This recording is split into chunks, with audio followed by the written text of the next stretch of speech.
If you have ever thought about starting a podcast, using the Podcorn platform is a must. Podcorn is a marketplace that connects podcasters to amazing sponsorship opportunities and really allows you as the host to maintain creative freedom and full control of your show. Now, I personally use the platform, and I know that Podcorn helps keep you protected and compensated for all of the work that you do. Make sure to click the link in my show notes to get started with Podcorn today. Guys, I don't know if I've ever been more excited to tell you about a sponsor.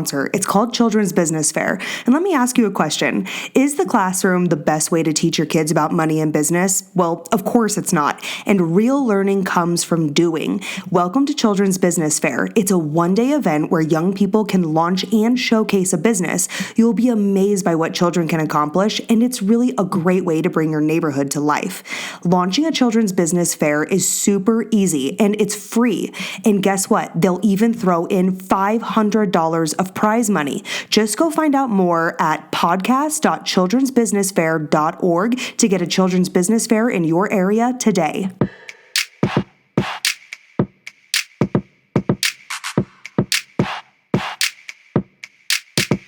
Well, welcome back, guys, to another episode of the Financially Free Journey podcast, and I am your host, Courtney Dyer.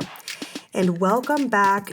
We are here to dispel the seemingly complex topic of personal finances, anything that has to do with money, building wealth, financial freedom, budgeting, debt, entrepreneurship, starting small businesses, investing, even retirement. We cover all things money, all things business. And typically the solo episodes come out on Tuesdays, but this week I had a pretty serious family emergency, and I was in the hospital with my baby for a few days. So don't worry, everything is great now, but it was definitely a wild ride to say the least. But I am back and I'm at it. So thank you for your patience and for tuning in today. There are a couple of major market updates that I really want to go over with you guys prior to getting into the main topic of today's episode, because these topics are big headlines and they're big on all news outlets, but specifically finance and in the investment world in particular. So I want to make sure that you all understand and you feel super confident when you're talking about it if it comes up in conversations. So first, let's talk about inflation. This is such a buzzword right now, and a lot of people and headlines are talking about inflation and whether or not this is a concern for the U.S. economy moving forward. So let's just first talk about what inflation is exactly. So inflation is where over time money starts to devalue and you're able to buy less and less of goods and services. So, you've seen probably several illustrations for this, but have you ever seen the illustration or the example that shows how much a loaf of bread cost in like the 1950s, for example, and then how much that same loaf of bread would cost today? And I actually looked up this example in particular prior to recording today because I thought, well, I wonder what those actual numbers are. And it was interesting because in the 1950s, a loaf of bread was 12 cents, whereas today, the average loaf of bread in the United States costs around $2.50. So this is an example of how inflation affects us directly, because as inflation happens, our money has less and less buying power. And this is also a great example as to why you can't just quote unquote save your money or, put it under the mattress, right?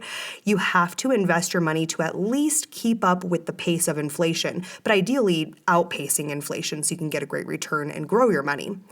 There are two main causes to inflation. And this is what a lot of people are wanting to really understand is how does it connect directly to the economy? What impacts inflation? So there's a demand pull and a cost push. What that means is both are responsible for a general rise in prices in our economy, but they work very differently. Demand pull conditions occur when demand from consumers pulls prices up. And then cost push occurs when supply cost forces prices to go higher. So those are the two ways that inflation can happen. As you all know by now, I am super passionate about education in our country, as well as your ability to increase your earning potential, which is why I'm so excited to tell you about this episode's sponsor. It's called Teachers of Tomorrow. So listen to this. The nation's leading alternative teacher certification provider, the most comprehensive provider of teacher services in the United States. Their mission is simple. It's to develop confident educators who believe in the potential of every student and has helped more than 70,000 teachers reach the classroom. They have created a new way to become a teacher, and for the first time ever, you can become a certified teacher 100% online. So this means, number one, you don't have to go back to college, no student loans, you're not putting your life on hold because you have to work full time while you're trying to study. I mean, that's really hard to balance. The best part is this, guys. You can start teaching and earning a full-time salary in months, not years. Their state-approved program is designed with one goal in mind, which is to help you achieve your dream of teaching quickly, affordably, and simply. Teachers of Tomorrow has partnered with the podcast and is offering you a free application and a discounted enrollment fee of $295, which is $100 instant savings. This is the only fee that you pay, by the way, until you're hired full-time, earning full pay and benefits. So to claim this offer, just simply click the link in the show notes and episode description. Now, a lot of the headlines or the dinner table talk that you might be hearing is that due to the government spending and the stimulus money, that we're going to be heading into a higher inflation or even a hyperinflationary period in our economy. But the truth is that government debt and inflation are not as closely linked as people would like to think. Now, inflation is more directly tied to the cost of goods rising, which is caused by things like raw material prices. For example, you see that in the housing market right now, the cost of lumber has gone up by 400%. That is more directly tied to inflation than government spending is. So I wanted to dispel that just a little bit for you guys. Now, the other topic that is on a lot of individuals' minds is the newly proposed Biden infrastructure bill and how it's going to impact you exactly. So let's just go over some of the basics of that and see how it's going to impact you. So the proposed tax rate increases to individuals with income over $1 million to 43.4%, and then individuals with income over $400,000, the tax rate of 39.6%, and then a corporate tax rate increase from 21% to 28%. So, okay, that was just a lot of numbers. Let's go over it just a little bit more, a little more simply, right? Because the economy is continuing to accelerate, these proposed tax increases are not necessarily projected to destabilize the economy or the financial markets, which is what a lot of people are concerned about. If the tax rates increase, is this going to affect the stock market? Is going to destabilize the economy and push us into a recession? So the hit on earnings will be particularly offset for businesses by a boost in revenues because there's going to be additional spending happening. So how does this translate to an investor or to you in particular as an individual person? Even if an investor, if you've had money that's on the sidelines, let's say, and you haven't had it invested, there are still opportunities to capitalize on future growth and earnings. Okay, that's what a lot of economists are projecting, that we're going to continue to have a bull market and there's going to be some great opportunities to continue to invest. So this is a perfect time to evaluate the holdings within your portfolio and then to review long-term strategies to really just ensure that they align with your goals and possibly opportunities that may arise in the market. So long story short, if your household income is less than $400,000 a year, you are likely to not see a change at all. Okay, so I wanted to put that out there, just give you a simple review in a nutshell, and hopefully that helped you understand it just a little bit more. It's important to also remember that the tax rate increased from 21% to 28% on the business side. This is an increase, but prior to the Trump tax changes that happened, where he lowered the tax rate, business tax rates were actually at a 39% rate, which is a lot higher than the 28% that's being proposed to, increase right now. So I hope that helped you get a better insight on those top talking points right now that you're hearing about the market and our economy. Now, let's take a moment to thank this episode's sponsor, findthebestcarprice.com. Now, they have done a lot of the hard work that you need to do when you're going out and you're making such a huge purchase like buying a car. They advertise incentives right from the starting point to make sure that you really understand the lowest possible price on the car that you're looking at buying. They've even created free guides to help explain the step-by-step process to get the best deal possible when you're dealing directly with the dealers. They even provide free services that connects you with local dealers in your area and free email templates so you can copy and paste them and know exactly what to say when you're dealing directly with the car dealerships. Now, make sure that you've done your research and visit findthebestcarprice.com prior to making your next big purchase like a car. Okay, now let's get into today's topic, which is all about house hunting, specifically for investment properties. And this has been a topic that was requested by several of you, and I thought it would be a great piggyback off of I believe it was 2 episodes ago, where I talked about the investing method called BRRRR. And one of the biggest takeaways from the episode of BRRRR and reviewing that method is really identifying the right property. That's really half the battle when it comes to being able to build a successful real estate portfolio. So that's what I want to go into today is how do you identify these properties? What does that look like exactly? And so if this is something that you're interested in doing is building a real estate portfolio for passive income, today is going to be super helpful for you. First, I want to point out that it's important to identify what type of real estate investment property you're wanting to own exactly. Are you wanting to buy residential single homes? Are you wanting to buy multi-units, apartment complexes, duplexes, commercial rental spaces, or maybe you're wanting to break into the short-term, vacation rental scene where a lot of people are building these Airbnb rental portfolios?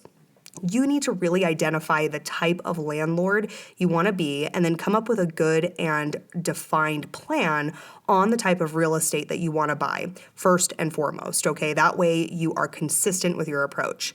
So now that you have that out of the way, let's go over some of the top features a good investment property will have that's going to help you identify if it's one that you should consider.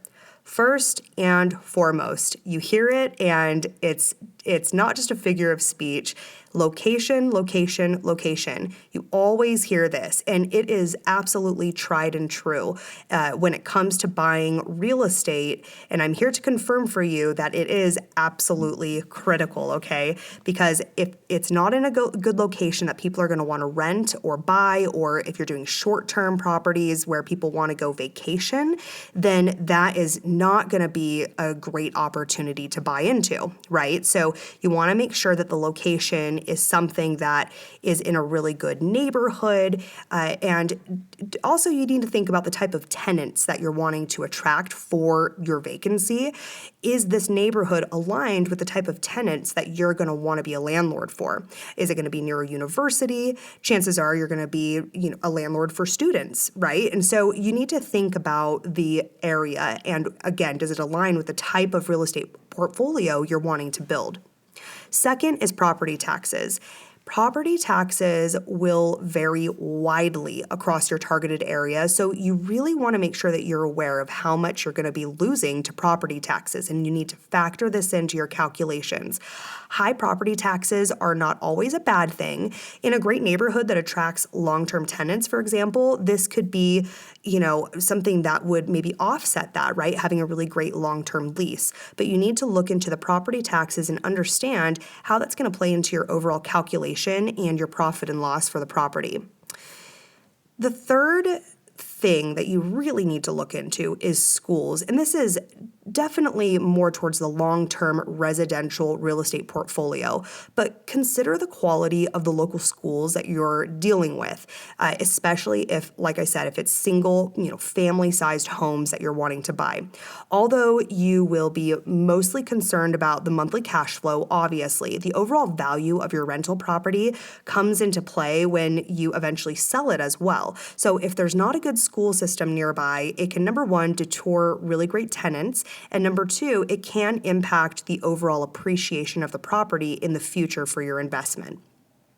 Number 4 is you're going to want to look into the crime of the area. No one wants to live or rent or vacation next door to a hotspot for criminal activity, right? The local police or the public library should have accurate and up-to-date crime statistics for this neighborhood. So make sure that you check out the rates for vandalism, for breaking and entering, or for any serious or petty crimes. And also don't forget to note if criminal activity is on the rise or if it's declining in the area. And you're also going to want to ask about the frequency of police presence in the neighborhood. And another thought is being able to check out, there's lots of websites that tell you if there's people that just were released from prison living in the neighborhood, for example. And these are just great things to be aware of. So then that way you know when a potential tenant approaches you and asks for these statistics. Number 5 is the job market. Now, again, this really ties back to location, but there are locations that have growing employment opportunities and it attracts more tenants. So, for example, I live in Utah, and Utah is one of the largest growing states in our nation, and it's due to the employment opportunities. We have a lot of tech companies that are moving out of California and into Utah, and because of that, that has really grown and driven the price of all rental units in the state, and particularly around the specific area called Silicon Slopes, where all of these tech companies are moving into. So to find out how a specific area rates for job availability, make sure that you check out the U.S. Bureau of Labor Statistics, or you can, again, visit the local library. And if you see an announcement about a major company moving to the area, that can be a really good indicator that there's going to be labor growth and employment opportunities, which again is going to attract long-term tenants. So just to stick with the same example that I gave you guys, I live in Utah. Tech is the growth for our employment, and typically tech is a really high-paying opportunity or career field. So when you're looking at owning real estate or rental properties in particular, you're going to be able to rent out a lot higher rates than you would maybe in an area that didn't have that type of employment that dominated the neighborhood. So just some food for thought. Number 6 is amenities. And so this is really critical, is tour the neighborhood, check out the parks, restaurants, gyms, movie theaters, if there's public transportation, for example, and any other perk that could potentially attract renters to move to the area. Now, I had mentioned earlier, let's say, for example, you are buying a home near a university.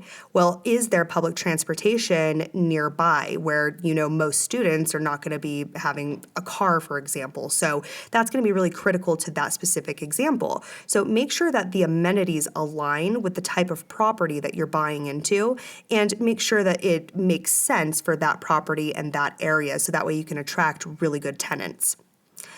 And you can also charge a premium. Just thought I would throw that on there before I moved on. Number 7 is the future development. Now, the municipal planning department will have information on developments or plans that have already gone into the works or have been zoned for the area. And if there's a lot of construction going on, it's probably a good growth area. So that could be a good indicator that there's more businesses coming in. There's a lot of people moving to the area. If it's an area where there's not a lot of growth, again, that doesn't necessarily mean it's bad, but you're going to want to research, the probability of you being able to get good tenants that would maybe sign a long-term lease, or if you're doing a commercial property, what's the likelihood of new businesses opening and succeeding in that area? Or again, if it's an Airbnb real estate property, for example, is this an area where people really like to vacation? And so growth may not necessarily be important for permanent residents as long as it's a really great vacation area. So you're going to want to take into account that future development and if it makes sense and aligns with the type of property you're trying to buy into. Number 8 is the number of listings and vacancies in the area. So if a neighborhood has an unusually high number of listings, it might be a signal that a seasonal cycle or a neighborhood is in decline. So if you find out, that there's a lot of vacancies, again, this could be a red flag. But in either case, high vacancy rates force landlords to lower rents to attract new tenants. It's just the simple concept of supply and demand. So make sure that you check out the vacancy rates. You can go on websites like renters.com, for example, and see how many homes are up and how long have they been listed, for that particular area. This could give you a really good indication of if people are moving in, what type of rent are you able actually going to be able to collect from tenants. So definitely do your work there. Number 9 is to look at the average rents. I just touched on this a little bit in number 8, but rental income will be your bread and butter, okay? We know that's why you're doing this. So you need to know the area's average rent. Make sure that any property you consider can bear enough rent to cover your mortgage payment, your taxes, and other expenses that arise. There are always other expenses as a landlord. You have people that, an electrical panel goes out, you have a water heater that blows up or an air conditioner that breaks. So you have to make sure that it's more than just covering the mortgage. So that way you're not taking money out of your pocket to be able to maintain the property, because you hear that saying, it's like it's so expensive to own a home, and it truly is. There are expenses that come into play, so make sure that you don't underestimate the amount of expenses that could arise, and you need to factor that into the rent. And if the amount that you need equals out to the average rents that people are paying in the area. Because if it's super out of line, then you're probably not going to be able to collect that amount of rent, and you're going to have a hard time getting a tenant that is going to be able to cover the mortgage. And you don't want to get into a situation where you're having to pull money out of your own pocket to cover the mortgage, and then you get into a bad situation. So make sure that you check out the average rents. You can do this on like Zillow, for example. So type in the property address that you're interested in buying. Check out what it's like a Zestimate for the rent. It will show you what it is, and then go to renters.com and go to that zip code and see if that rent amount makes sense. So make sure it aligns. The next one is natural disasters, and so this is one that I think is important to not leave out. Insurance is another expense that you have to make sure that you subtract from your returns and your cash flow. So you need to know how much it's going to cost you, and if an area is prone to earthquakes, for example, like California, or flooding or tornadoes like in Oklahoma, insurance coverage costs can really eat away at your rental income. So you can even call in and get a quote from an insurance agency on that property and see how much that insurance would cost you. So it's just important to do your research, guys. Make sure that you really truly understand how much it's going to cost you, and make sure that the location makes sense, that the amenities align, that the job market, there's growth opportunities, there's future development coming in, because again, you want to make sure that this is a sustainable investment opportunity, that you're going to be able to not only have cash flow to cover the mortgage now, but eventually the home is going to appreciate in value. And if you sell the property, that you're going to be able to walk away with a great return on your money. So I hope that this episode helped you really be able to dive more into the specifics of really building a real estate portfolio and how to identify those properties, because that's how so many people get caught up and they don't take action because they don't know how to find the properties that make sense and are a good deal. So as always, make sure you're following us. It's on Instagram, TikTok. It's at Financially Free Journey. I post daily tips, motivations, videos, all the good stuff to make sure that I help you stay aligned with your goals, help you build wealth, and achieve your financial dreams. Until next time.